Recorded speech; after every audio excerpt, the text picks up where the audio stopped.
Okay, perfect. So thanks so much, everybody, for joining us. Today, we're going to kind of start off our first of our 5-day series talking about burnouts. We've got Kimberly here with us from Homecare Solutions for Everyone, who's going to talk to us about this topic. And I'd ask everybody to please save your questions till the end or put them in the chat. And I'll be monitoring the chat throughout and can kind of let Kimberly know what questions pop up for us. And then I wanted to quickly do a land acknowledgement with us as well before we get started. So, in the spirit of reconciliation, we want to acknowledge that Manitoba is the traditional lands of the Cree, Ojibwe, Oji-Cree, Dakota, and Dene people, and the homeland of the Métis Nation, and that we are on Treaty 1 territory. And with that, I'm going to pass it over to Kimberly here to present for us. So much, Rebecca. Good morning, everyone, and thank you for being here with me. My name is Kimberley Kiemeney. I'm the co-owner of Homecare Solutions for Everyone and the co-founder of Compassion for Everyone. I also serve on the executive board for the Long-Term and Continuing Care Association of Manitoba and the Small Business Council for the Winnipeg Chamber of Commerce. I wanted to talk to you today. I've been asked to come in and talk about the burnout and breaking that cycle. So, caring for a loved one is one of the most meaningful things we can do, but it is also physically demanding and emotionally draining, and at times deeply isolating. Many caregivers don't plan to become caregivers, it simply happens. And too often they put their own needs last. Today's session, we're going to talk about empowering you as family caregivers. Together, we're going to explore the hidden warning signs of caregiver burnout, how to restore balance before things begin to break down, realistic strategies that actually work, resources and supports available here in Manitoba, and how private home care can help lighten the load. This isn't about doing more, it's about doing the things differently and sustainably. I want you to remember this: you deserve this, you deserve rest, you deserve to be seen and heard. So, why this conversation matters today? Caregiver burnout is not a maybe. It's not rare. It's not something that only happens to other people. It is common, and it's increasing every year. In Canada, 1 in 4 adults is an unpaid caregiver, and most are people caregiving isn't their only role. They're also working full time, raising children, managing households, handling the finances, booking appointments, tracking medication, trying to navigate this system that's complex and exhausting. Caregiving today is layered with is constant and relentless, and that ongoing pressure is where burnout begins. Caregiver burnout doesn't usually show up in a dramatic collapse. Most caregivers don't wake up one day and suddenly fall apart. Burnout creeps in quietly. It starts with slight exhaustion, not enough sleep, feeling more irritable than normal, feeling slightly more overwhelmed and emotionally flat, with shorter patience and less capacity. Caregivers often carry a lot of quiet guilt, that guilt for needing a break, that guilt for even thinking about asking for help. I hear people say all the time, I should be able to handle this. But burnout isn't about weakness or lack of love. It's about caring too much for too long without support. Over time, burnout touches every part of a caregiver's life. It affects physical, mental, and it spills into work and strains families. And that's what we don't talk about enough. When caregivers burn out, they didn't fail, the system failed them. When a caregiver collapses, care becomes unsustainable, crisis increases, decisions get made under pressure, and it's a ripple effect that affects families, workplace, and home. And this is why this conversation is so important. Caregiver burnout is not a personal flaw. It is predictable response to prolonged responsibility without enough support. So I want to talk to you about Sarah. Sarah was someone I had met. She worked full time, had a job, a career. She was a mother, and she was also caring for her husband with a spinal cord injury. For months, she slept only 4 hours a night. She did all his nighttime care, worked full time during the day, and then came home to do it all over again. Her friends said, "You're so strong." But inside, she was exhausted and guilty and afraid to ask for help. She collapsed one morning, not because she didn't care, but because she cared so much, she forgot to get help for herself. And this story is far more common than people think. So, what is a family caregiver? People often ask that question. A family caregiver is typically an unpaid individual who provides care and support to a family member or friend dealing with a health challenge. Family caregivers provide unpaid care. They do all the personal care, the feeding, the bathing, medications, appointments, transportation, managing everyday tasks, medical appointments, advocating for loved ones, providing emotional support, running the household, coordinating care. And on top of all of that, sometimes they're still employed, they have children they're caring for. They're dealing with their own health issues. And the load becomes enormous. Caregivers aren't helpers, they are the backbone of this care system. So, what is caregiver burnout? Burnout happens when chronic stress comes unmanaged for far too long. Burnout reduces the caregiver's ability to provide safe, consistent care. It leads to deteriorating health, strained relationships, and a decline in the quality of care provided. It often has caregivers feeling guilty, helpless, angry, overwhelmed. They feel obligated. They're afraid of disappointing others. They have the pressure to do it all by themselves. Many wait too long to ask for help because they think, I should be able to handle this. Everyone seems to be able to manage. Why can't I? I don't want to burden anyone else with what I'm dealing with.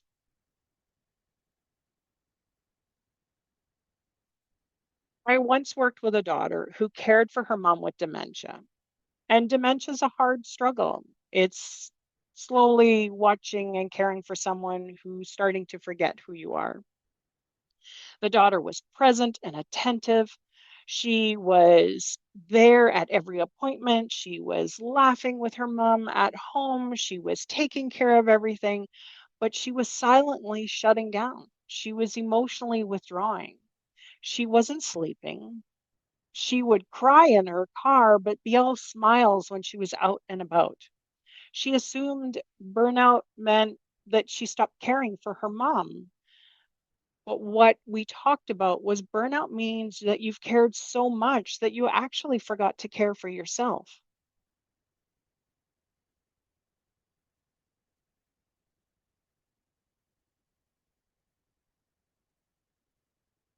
Recognizing the warning signs of caregiver burnout is crucial for early intervention.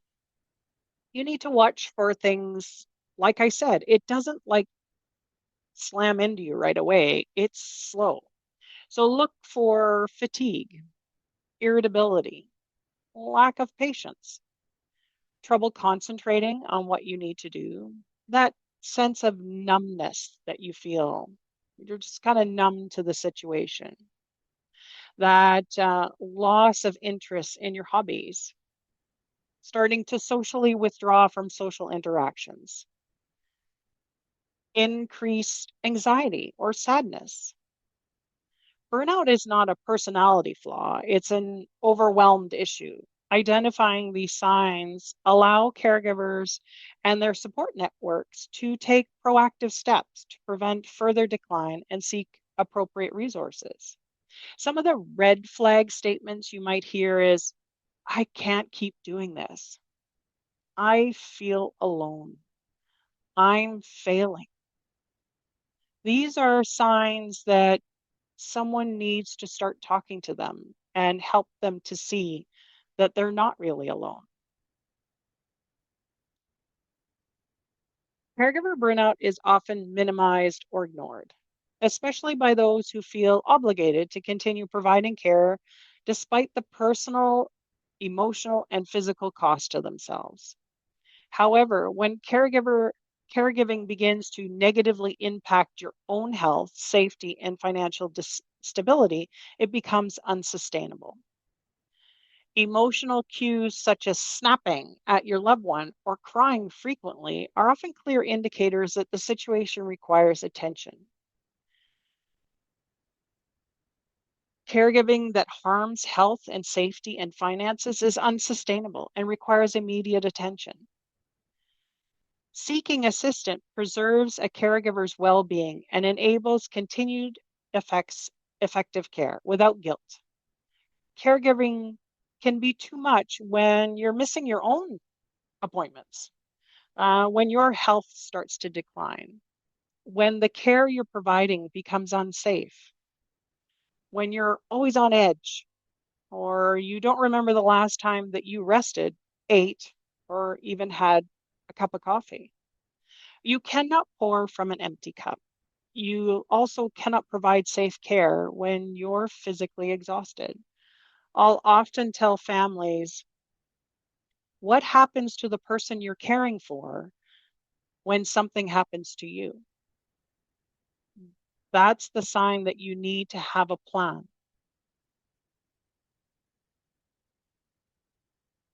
A family caregiver told me once she had been caring for her dad. He had a lot of health challenges.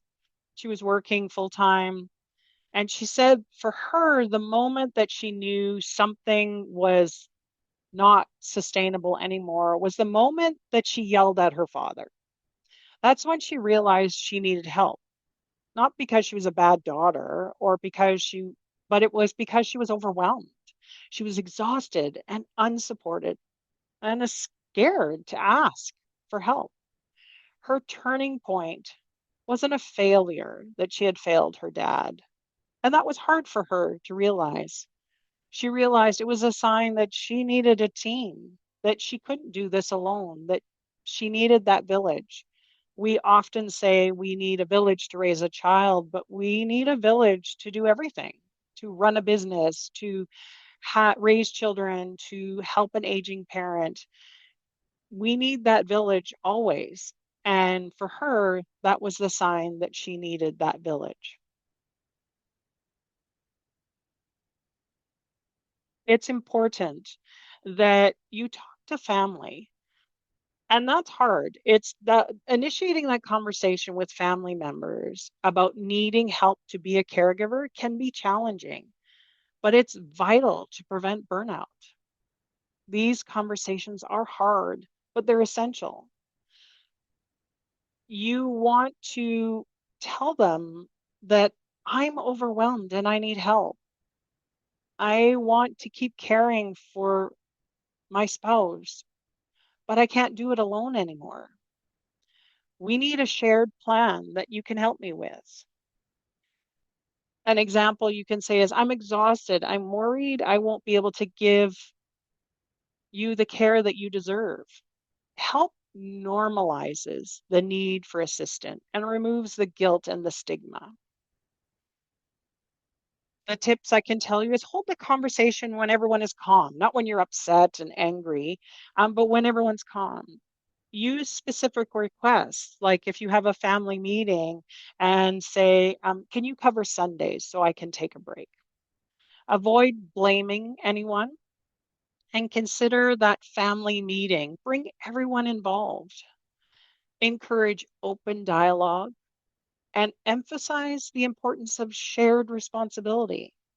This can lead to a more supportive and collaborative and caregiving arrangements. These conversations are key to building a sustainable care plan that prevents burnout, promotes support, and shared caregiving prevents family conflict.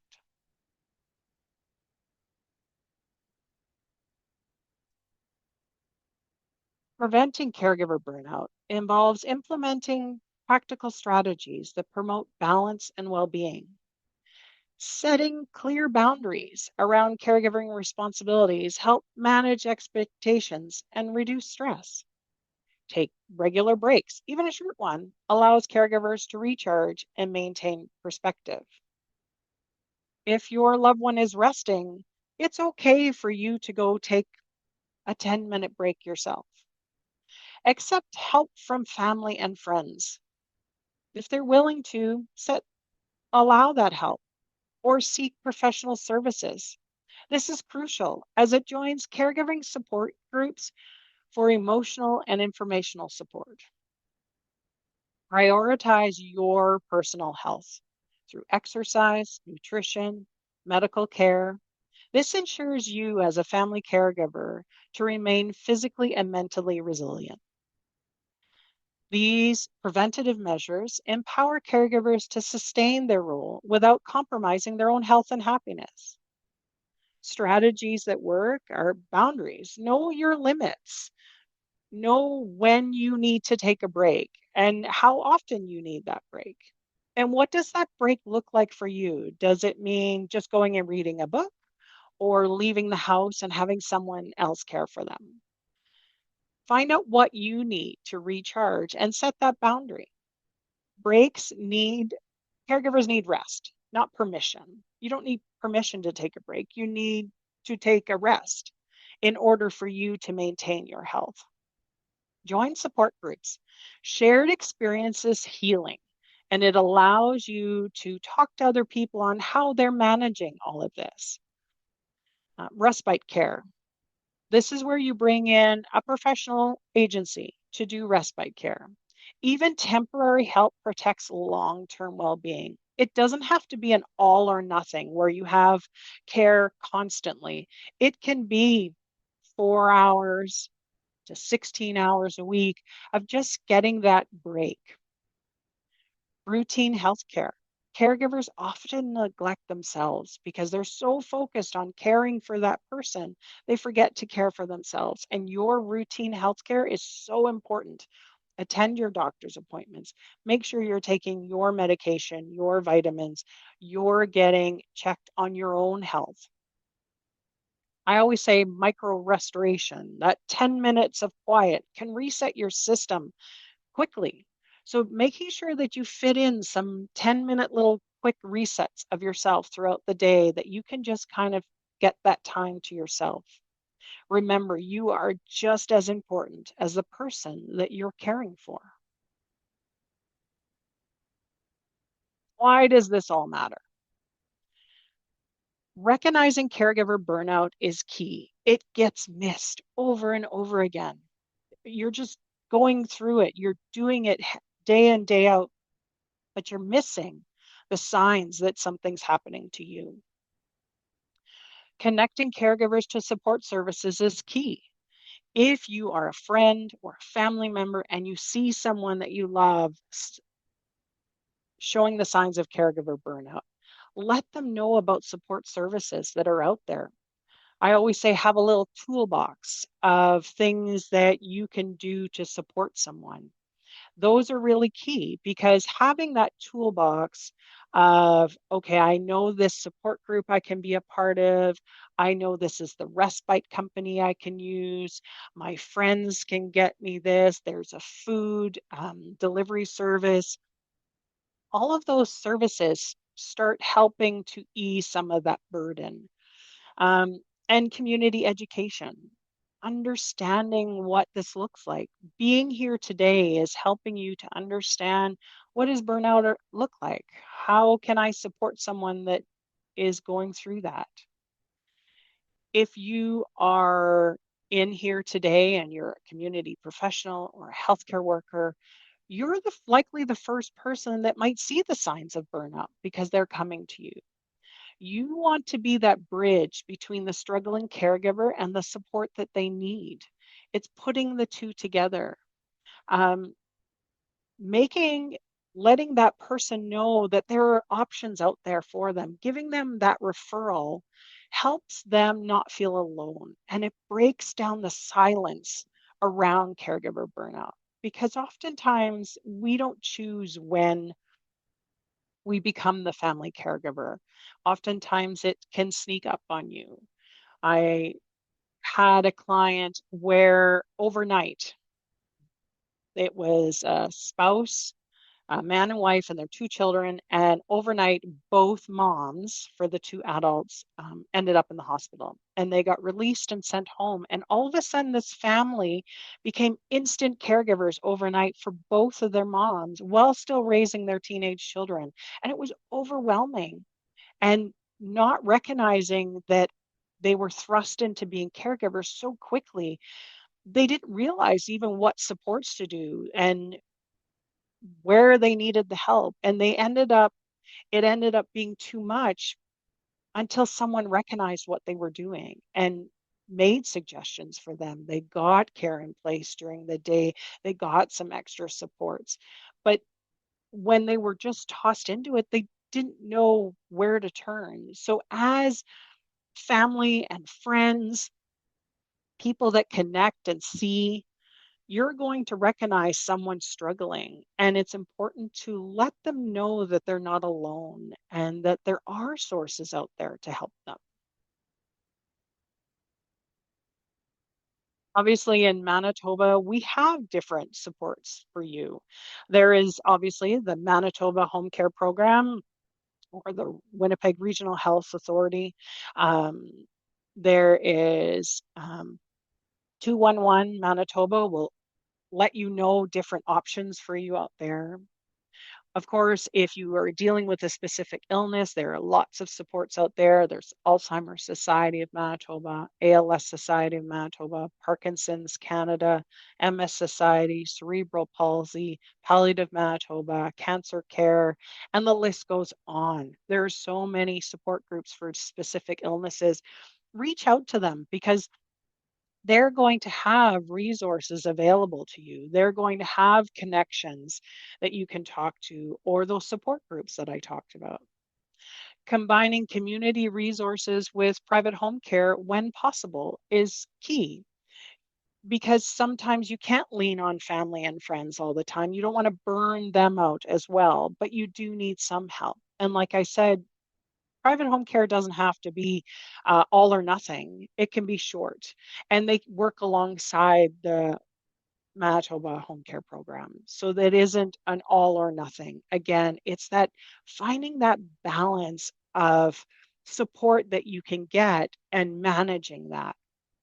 Of course, there are crisis lines and respite care programs that provide immediate relief. There's professional guidance during acute stress situations. Utilizing all of these resources can significantly enhance you as a family caregiver's ability to cope and maintain the high quality of care you want for your loved one. Again, like I said, it takes a village, and we have a village of resources here. It's understanding and knowing what all those resources are and recognizing that you're not alone and making that phone call. I often tell people it starts with a phone call, just phoning in and saying, where do I start? What can I do next?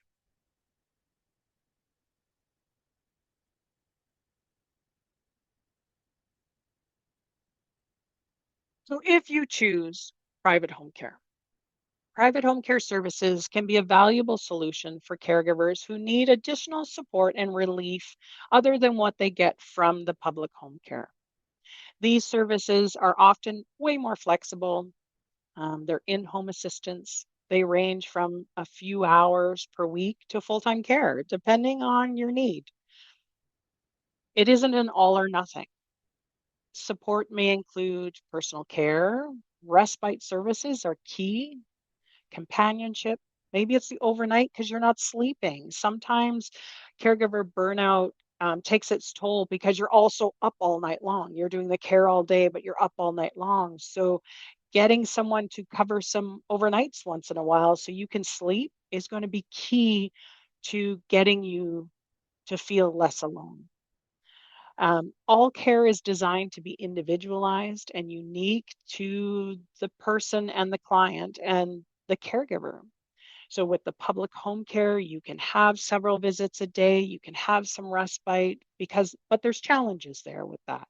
So putting in some fill-in support is really important to give you that consistent respite that you're looking for. By sharing your caregiver responsibilities with trained professionals, caregivers are able to take essential breaks, focus on your own physical and emotional well-being. Even a small amount of support can make a meaningful difference in reducing your stress and preventing burnout. Home care options can include both funded through the public home care system to private pay plans, making support accessible to a wide range of families. Many agencies also offer free consultation and in home assessments, helping families explore options and create care plans that fit their situation. Professional caregivers often have experience with individuals with more complex needs like dementia, ALS, autism, Parkinson's, stroke recovery, mental health conditions. In addition, home care agencies manage key logistics like intake and scheduling, caregiver matching, and emergency coverage. This coordination reduces the stress on families and simplifies the overall caregiving experience. Again, that pulls us back together with that full village that you're looking for support for yourself and your loved one. How does this work? So, with the public home care system, you get designated times. They tell you when they're coming. Usually, their max is about 4 times a day, plus, they'll give you some respite throughout the week. So, that's you work on with your case coordinator from the regional health authority. With private home care, there's more flexibility. You can have shorter visits to full time care. You can dictate when the schedule is. You don't have to accept what they're going to give you. You can say, I want it at this time. And it's consistent. Benefits include physical and emotional relief, which is key to avoid caregiver burnout. There's increased safety in the home because if you're tired and exhausted, you're impacting the safety of care. You're going to get a more family balance and you're going to get reliable trained caregivers. You can have these home care supports can do personal care, respite care, overnight care, 24/7 support. You get the rest. This is the big thing. The benefit to you is the rest. Your loved one is safe and care is consistent, and you regain your balance. Remember, something so small, even a small respite, can help you reduce your burnout.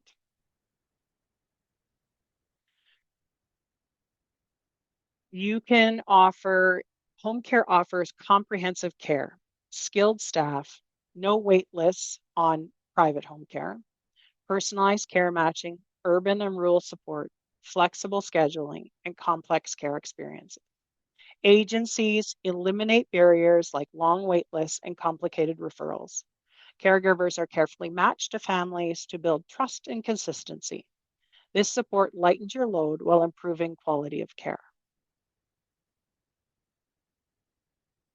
Home care isn't just Winnipeg, it's available beyond Winnipeg. Rural and remote care, longer visits to make travel sustainable, consistent team, dignified support. Everyone deserves access, regardless of your location. So, my conversation to you is that call to action for yourself. If you're recognizing that you see signs in yourself or signs in a loved one that they are showing signs of burnout, that they're doing too much on their own, that they're starting to show that fatigue, that irritability, they're withdrawing,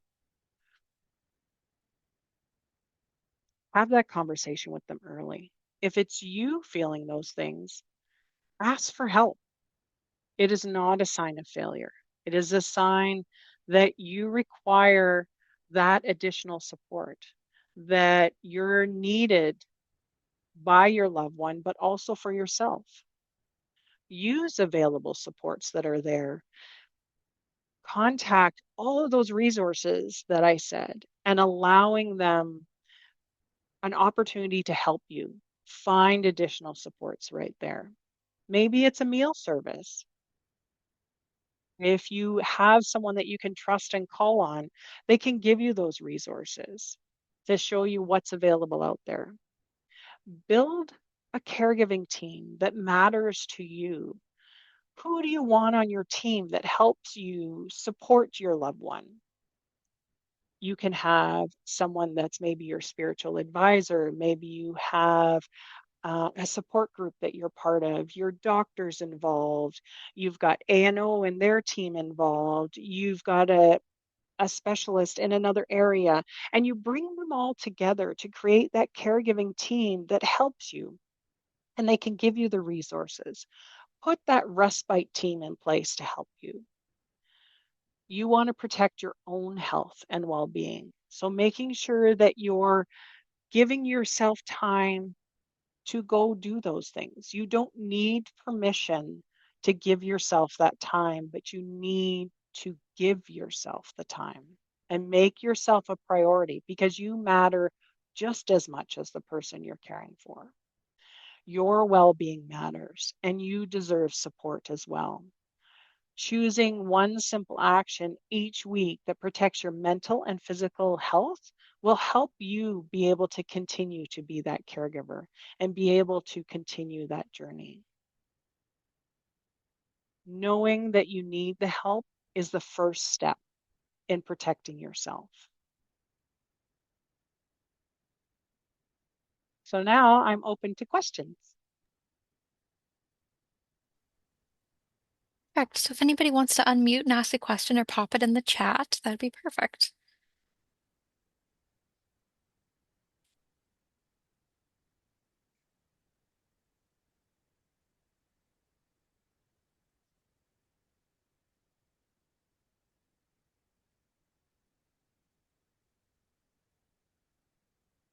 The quiet bunch.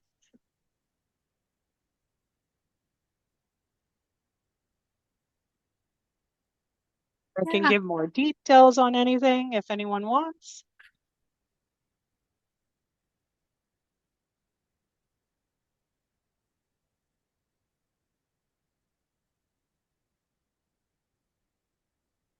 Okay. Well, with that being said, Kimberly, are people able to reach out to you if they have questions after the fact? Absolutely. I've put it up on the screen there. Please give me a call or send me an email, and I'd be happy to talk you through any of the information. Um, like I said, it starts with a phone call and being able to give you resources and supports that you need. Okay, awesome. Well, thank you everybody so much for joining us for this webinar, and thank you so much, Kimberly, for being here and talking to us all about this. We look forward to if you're joining us for tomorrow's webinar, we will be seeing you then or later in the week. And yeah, thanks so much, everybody. Bye, everyone. Bye, everybody.